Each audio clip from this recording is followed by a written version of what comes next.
If you could pick one thing for the Texas Longhorns to fix in the off season, what would it be? I know my answer, and to me, it's obvious.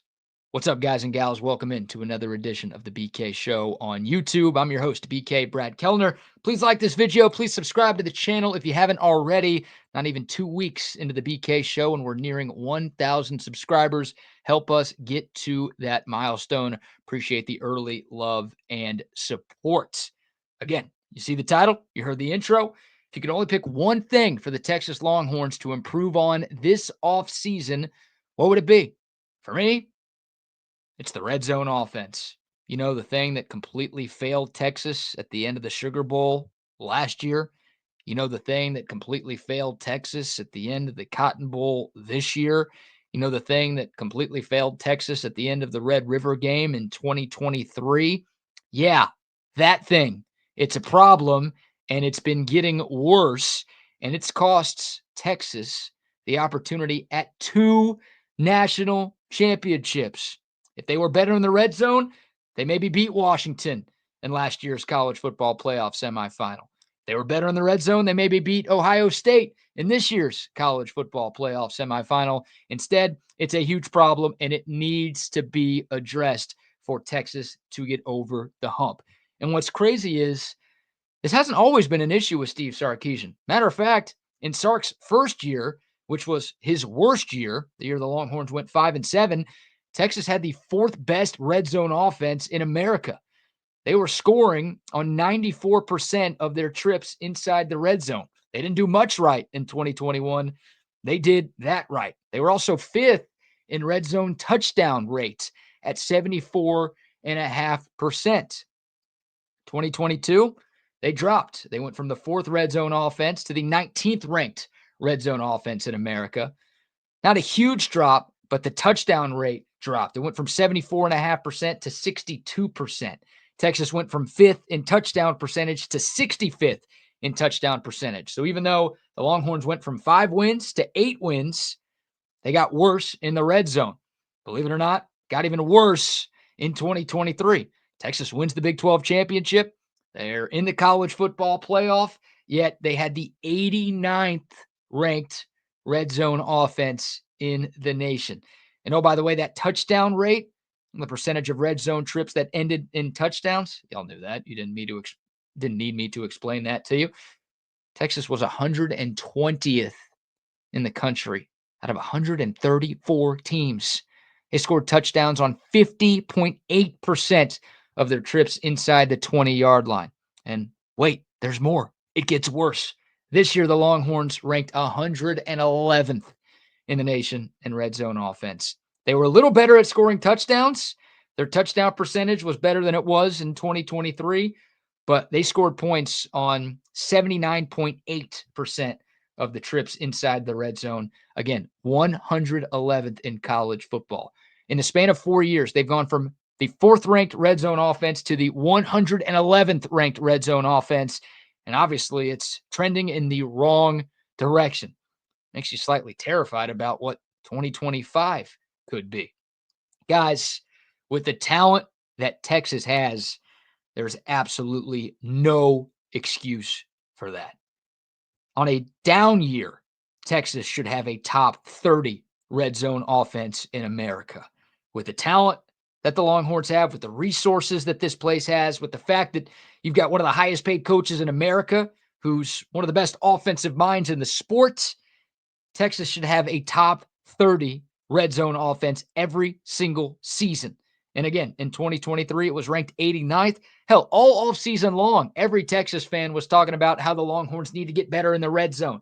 And early on in 2024, they were better in the red zone, but they were better in the red zone against bad non-conference teams and the weaker part of their SEC schedule. When Texas went up against quality competition at the end of the year, and both games against Georgia and in the college football playoff, and hell, I'll throw A&M in there. Congrats. I just called you guys quality. It's a rare compliment you guys are going to get from me. Texas really struggled to score points in the red zone. They really struggled to punch the ball into the end zone when they got to the red zone. And of course, the biggest sequence of plays this season, last Friday, 1st and goal from the 1-yard line, down by 7 in the final 3 minutes against Ohio State. That drive should end up in a touchdown for your team. Instead, it ended up in a touchdown for the other team on a 4th and goal from the 8. And Texas was going backwards, and then you get the Jack Sawyer strip sack, fumble, scoop, and score. And there's your dagger right there. The play calling has to get better. And it's the entire red zone, but obviously goal to go. I mean, that 2nd and goal pistol/shotgun pitch to Quintravion Wisner is going to live in my head rent-free until the end of time. Like, it's one of the worst play calls in college football history. And it's being compared to the end of Super Bowl 49 when Pete Carroll, funny enough, one of Steve Sarkisian's mentors, and Darrell Bevell, the offensive coordinator for that Seahawks team, decided to throw the ball from the 1-yard line instead of handing it off to Marshawn Lynch, one of the best running backs in the world at that time. It was a horrible decision. The Seahawks lost the Super Bowl because of it. This one isn't that bad because the stakes weren't quite as high, but the stakes were pretty damn high.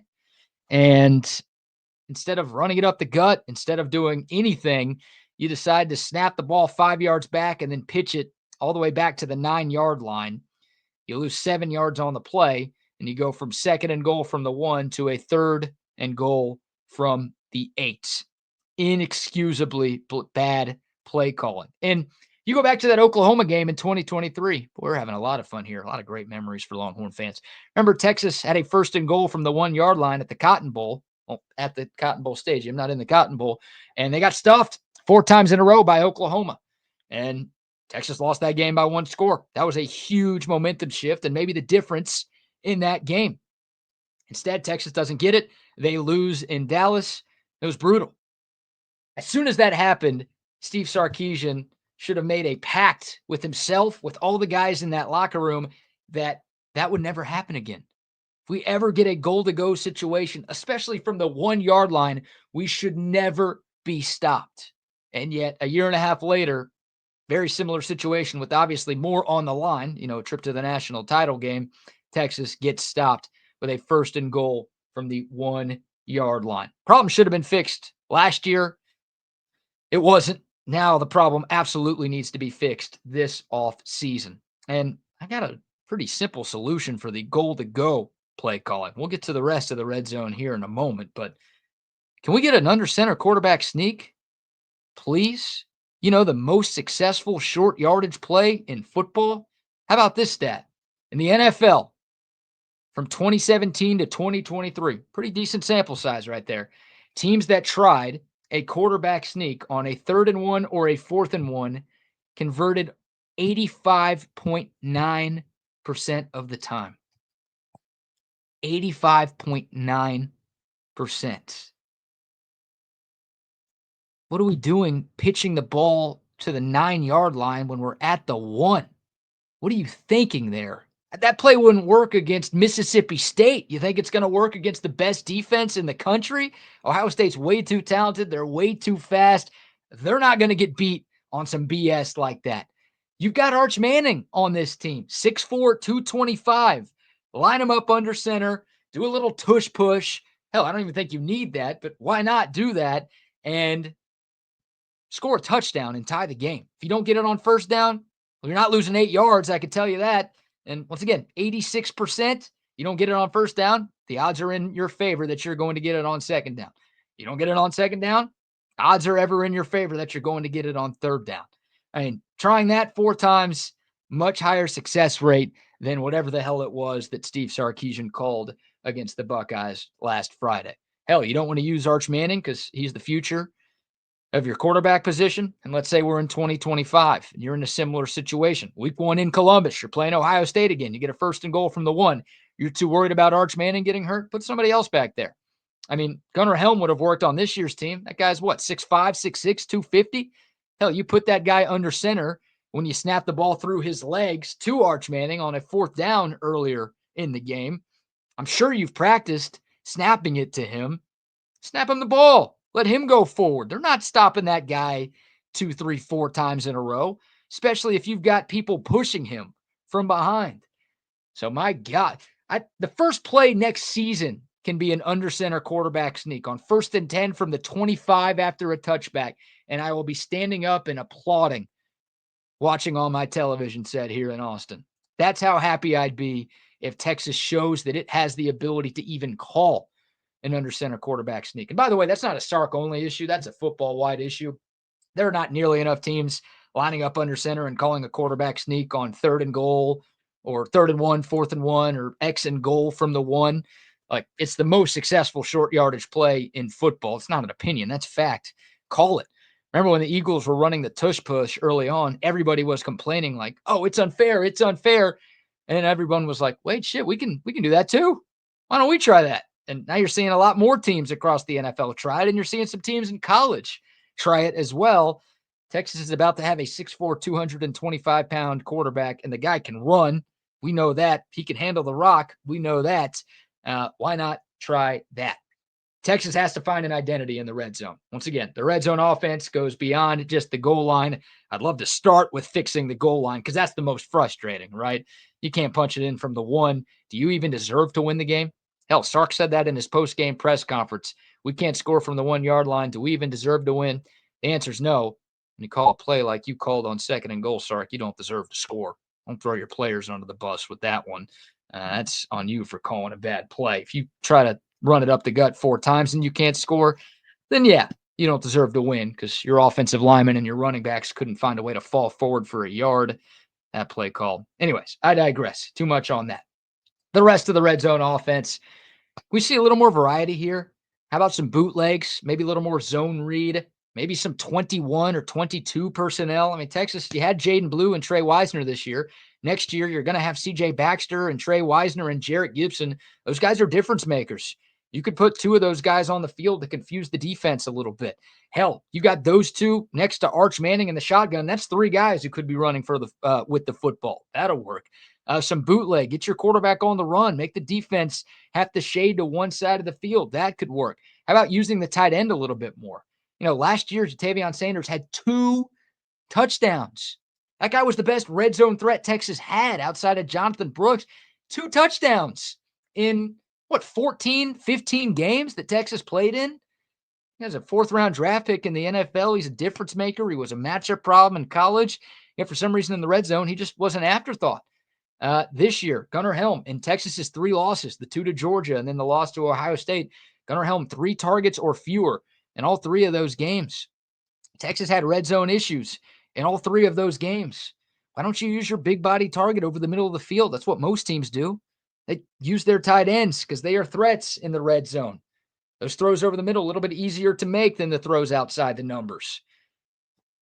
Why not do that? Texas has to find an identity. Whatever Sark comes up with, he's got to figure something out that can work consistently in the red zone. Because, again, this is trending in the wrong direction, and the Longhorns have too much talent. Yes, they're losing a lot, but guess what? They're still going to have too much talent to have a bad red zone offense. And to be ranked outside of the top 100, are y'all kidding me?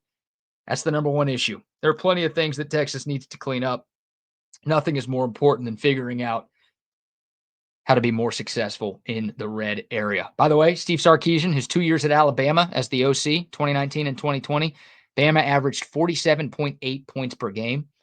4 years at Texas, 35.2, 34.5, 35.8. And then this year, this was supposed to be Sark's best year, right? Yeah, you lost a lot of receivers. You lost your number 1 running back. You lost your number 1 tight end. But you had Quinn Ewers going into year 3 as a starter. Bunch of talented pieces from the transfer portal. A great offensive line with 4 returning starters. This was supposed to be the 40-point-per-game season for the Texas offense. Instead, just 33 points. The worst in Steve Sarkisian's tenure at Texas. Why? Because of the red zone woes. If they are a top 50 red zone offense, maybe they get to 40 points per game. Instead, they're ranked 111th. They end up at 33 points per game, and it's the offense that cost them in all 3 losses. And it's only fitting that red zone woes is what did Texas in against Ohio State, and it's killed them in each of the last 2 playoff losses. Texas has to find a way to score at point-blank range against an elite red zone defense next year. Hell, you're playing at Ohio State, at Georgia. You're going to play multiple elite defenses. You got to find a way to punch it in. Sark needs to find an identity. Until he does, It's going to be a mixed bag whenever Texas gets inside the opponent's 20. That's not good enough to win a national championship. All right, I'll take your thoughts, guys. Comment below. Do you agree with me? Is that the number one problem that Texas needs to fix this offseason? Is there something I'm missing? What else does Texas need to clean up to get over the semifinal hump and bring a national championship back to Austin? If you made it this far, thank you. Please like this video. Please subscribe to the channel if you haven't done so already. This is your one-stop shop for all things Texas Longhorn content. We'll be back to do it again soon. Remember, when you watch the BK show, you rule. I'll talk to y'all tomorrow. Hook 'em.